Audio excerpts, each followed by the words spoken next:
Усіх вітаю, любі друзі! В цьому випуску українського захисника вигнали з клубу. Забарний отримав термінові несподівані новини від ПСЖ. Футболіст Динамо сенсаційно перебирається до Китаю. УЄФА оштрафувала Шахтар та Динамо за політичні гасла. Любі друзі, підтримайте україномовний ютуб вашим лайком цьому відео та поїхали дивитися новий випуск разом. Артем Довбик більше не входить у плани Гасперіні.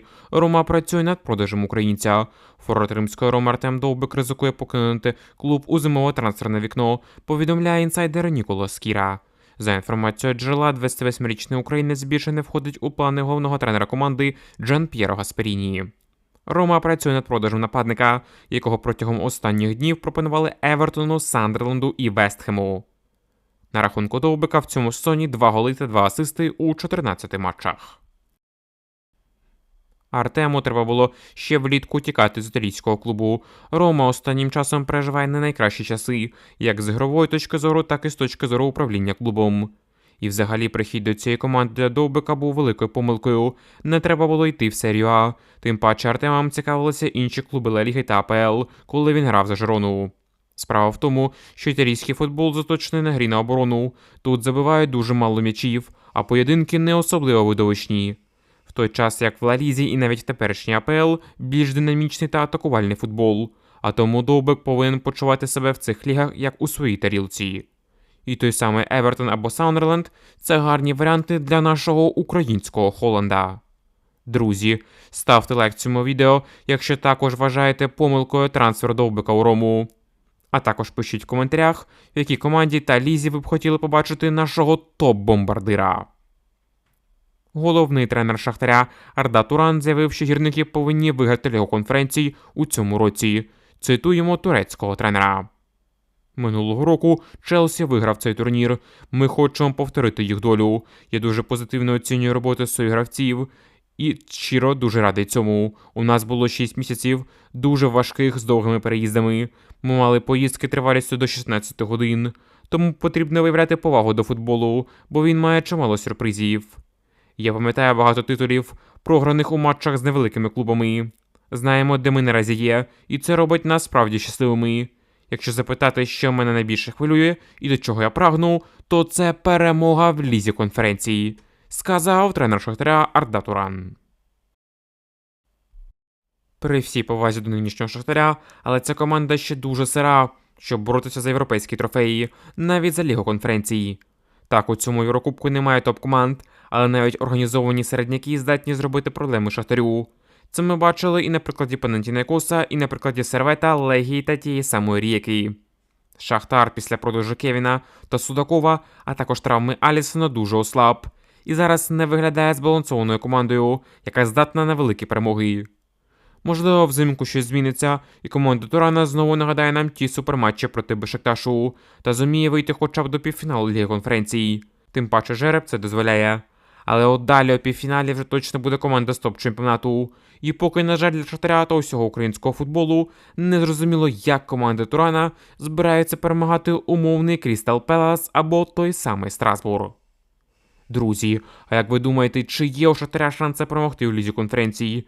Залітайте в коментарі та пишіть ваші думки. Топ-клуб УПЛ може попрощатися відразу з 8 гравцями. Житомирське Полісся може покинути відразу 8 футболістів найближчим часом. Про це повідомляє телеграм-канал «Футбол з вертольоту». За інформацією джерела, клуб Української прем'єр-ліги можуть покинути Лукас Тейлор, Георгій Майсурадзе, Жоао Віале, Офек Бітон, Анді Хадрой, Андре Гонсалвеш, Богдан Лєднєв, на якого не розраховує Руслан Ротань, і Георгій Бущан, орендований у Аль-Шабаба.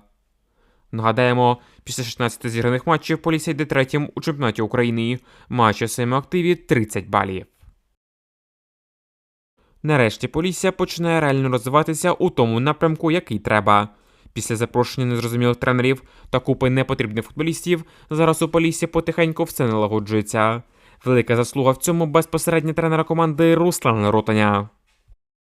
Що ж стосується тих футболістів, яких Полісся планує продати, то усі ці легіонери не відіграють ключову роль в клубі. Так само, як і Лєднєв та Бущан. Перший після Зорі вже давно пішов на спад, а другий після Саудівської Аравії примудрився програти конкуренцію Волинцю. І тут найголовніше для Ротаня – грамотно провести зимову трансферну кампанію. Насамперед купити як якісного нападника, а також вінгера на заміну травмованому велетню. На усіх інших позиціях з приходом новачка опорну зону Емерлаху у Полісся все гаразд. І якщо команда Ротаня не збавить оборотів, то при певному збігу обставин може навіть спробувати нав'язати боротьбу Шахтарю та ЛНЗ за чемпіонство в УПЛ. Футболіст «Динамо» може сенсаційно перебратися до Китаю. Бразильський вінгер київського «Динамо» Вітіньо може перейти в Ляонін Тірен. За інформацією бразильських ЗМІ, клуб з Китаю зробив пропозицію щодо 26-річного футболіста, який зараз на правах оренди захищає кольори бразильського Інтернаціоналя. Відзначимо, що в поточному сезоні Вітіньо провів 48 матчів за клуб та забив 11 м'ячів. Портал Transfermarkt оцінює вартість гравця в 5 мільйонів євро. В «Динамо» гравець останній раз виходив на поле ще у 2021 році, але досі перебуває на контракті в клубі. ЛНЗ надіслав офіційну пропозицію африканському вінгеру. Черкаський ЛНЗ може підписати правого вінгера Шкенді і Фабріса Тамбу, повідомляє видання Foot Mercato. За даними джерела, український клуб виявляє серйозний інтерес до 21-річного сенегальця. Його контракт з македонським грандом розрахований до червня 28-го року. Повідомляється, що ЛНЗ вже надіслав офіційну пропозицію Шкендії, за яку Тамба виступає з січня минулого року. Македонська команда прийняла її. Тепер рішення за самим гравцем. Відзначимо, що у цьому сезоні він зіграв 18 матчів за клуб та забив 9 голів, в тому числі Карабаху в Лізі чемпіонів. УЄФА оштрафував Динамо та Шахтар за поведінку на матчах 4-го туру Ліги конференції. Динамо та Шахтар отримали штрафи від УЄФА за нібито політичні гасли. Київський клуб був оштрафований на 3,5 тисячі євро за неприпустиму поведінку команди у виїзній грі проти Омонії. Донеччани будуть змушені виплатити 15 тисяч за передавання повідомлення, яке не відповідає спортивному заходу у гостьовому матчі проти Shamrock Rovers. Легенда Дніпра та українського футболу отримав нову посаду. Колишній форвард Дніпра та Шахтаря Євген Селезньов став віце-президентом медіафутбольного клубу «Армат». Про це клуб з Дніпра повідомив на своїй сторінці в Інстаграмі. Досвід та амбіції Євгена стануть фундаментом для наших майбутніх перемог. Попереду масштабні зміни та нові вершини. Ласкаво просимо Євгена Селезньова до нашої команди. Йдеться у дописі «Армата». Нагадаємо, що восени минулого року Євген Селезньов приєднався до «Армата» як гравець медіафутбольної команди. Ілля Забарний отримав неочікувані новини від прес-служби ПСЖ. Голкіпер французького ПСЖ Матвій Сафона вибув нетривалий термін. Воротар отримав перелом руки під час фіналу міжконтинентального кубка та пропустить близько місяця. Таким чином, місце у воротах турецького клубу поверне Люка Шевальє, який відновився від травми, через яку Сафонов отримав шанс виходити у старті. Зазначається, що тепер у Забарного не буде проблем з виходом у старті парижан, які були до цього, коли ворота займав саме російський воротар. Німецький футбольний клуб вигнав екс-захисника збірної України зі своєї команди. Колишній футболіст збірної України Іван Ордець не зумів вразити тренерський штаб німецької Армінії, яка виступає у другій Бундеслізі. Про це повідомляє видання Кікер. За інформацією джерела, клуб із Білефельда запросив 33-річного захисника на перегляд, який тривав близько тижня. Однак Армінія вирішила відмовитися від посту футболіста через його неоптимальну форму.